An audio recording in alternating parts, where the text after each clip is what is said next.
Hey guys, welcome to another installment of Dim Light Garage with your host Dim Bulb.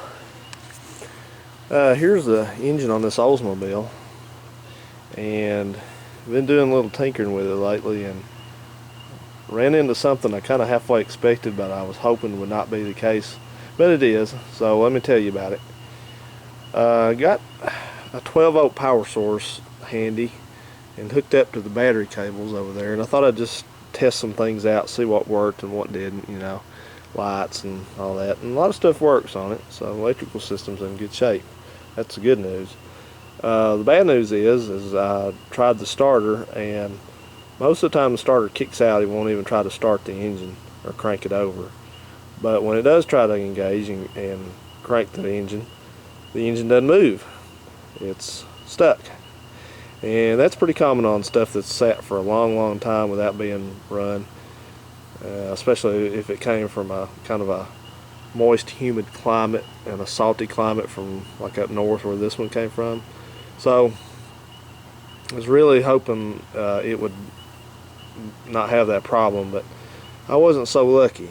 So anyway, usually what you got to do on that kind of thing is do what I'm going to do, and I'll tell you about that in just a second. Before I do that, I'm just going to tell you that I got out here and checked all the accessories. I know it's kind of hard to see, but checked everything to see if I had an accessory locked up, and believe it or not, the alternator was not seized and the power steering pump was not seized, but the water pump down in there was seized tighter than Dick's hat band.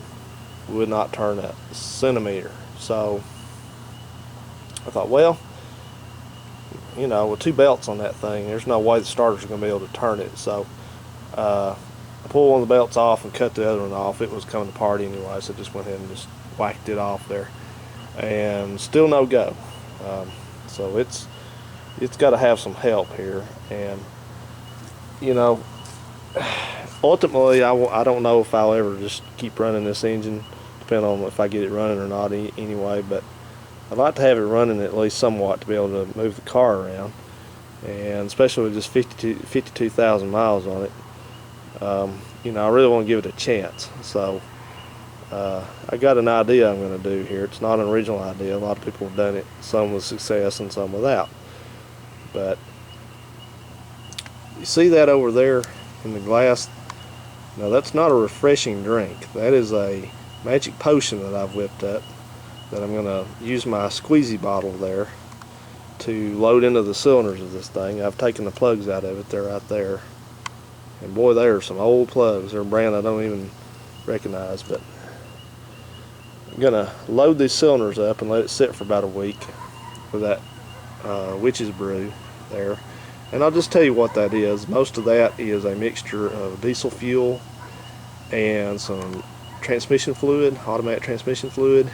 It's got a little diesel clean thrown in for good measure, and a little bit of Croil thrown in for good measure also. They're all things that break deposits and rust. I don't know what that noise was, but they break all that stuff loose. So you let that soak in there. If that doesn't break it free, then probably nothing ever will. So that's what I'm going to do. We'll know the story in about a week or so. I'll let it sit. And I know there's a lot of people that are really kind of anal about this stuff, and they say, well, you should take the pan off and see if anything's bent or broken or water or this, that, and the other, or take the heads off and check the cylinders and see if you can, all that crap. I'm not going to do any of that. I'm just going to try to get it running the easiest, quickest way. If it runs, it runs. If it doesn't run, it'll get yanked out and something else will be put in here, and I'll keep this one for later on. And I guess the other thing worth mentioning is this. I know a lot of people are not familiar with these old Oldsmobile rockets. And yes, for all you folks that love calling any Oldsmobile a rocket, they actually were called that way back when. There's the sticker. But this is the early version of a rocket engine. This is what they call an early Oldsmobile, and it looks, to me, if you've seen a modern Oldsmobile, it looks a lot more like a Cadillac V8, an old Cadillac, than it does an Oldsmobile, but they came in 303, 324s, 371s, and 394s. This is a 394. 2-barrel, 10.5 to 1 compression, or 10 1/4 to 1, something like that.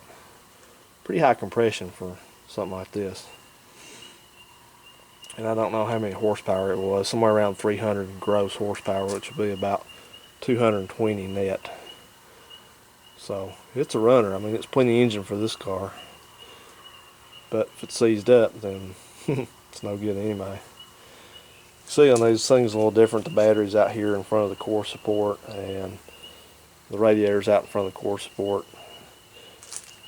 And that core support just unbolts, by the way.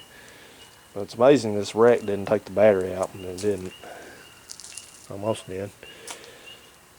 But the thing about this engine that I'm not going to be really broken-hearted if it's not going to run is that it's got this 3-speed roto-hydromatic transmission behind it, and the way these are designed, the engine has part of the bell housing made into it.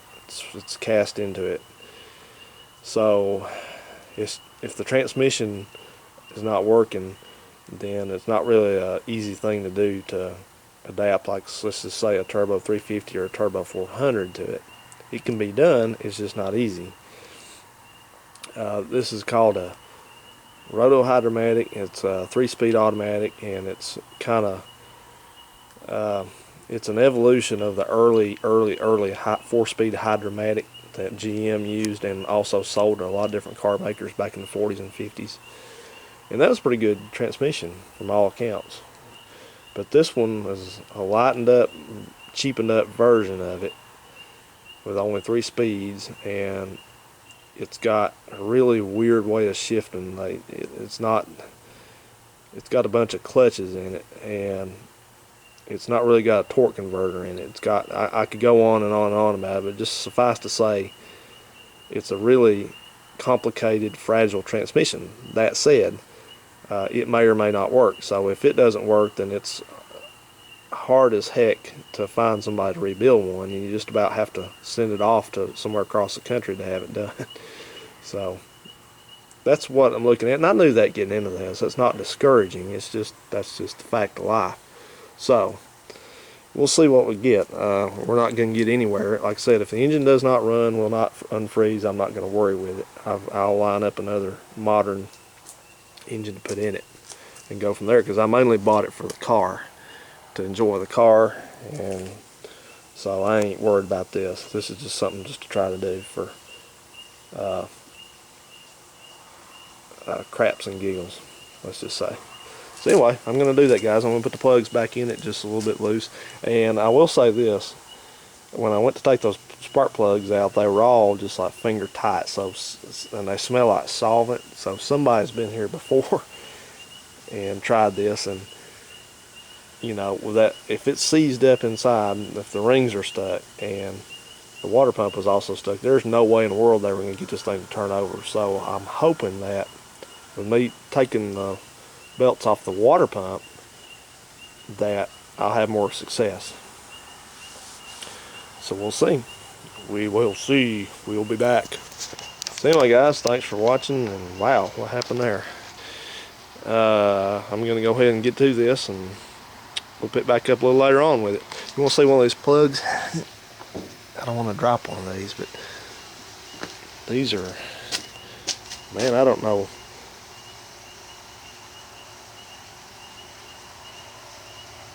Look at that. Does that say SBSR?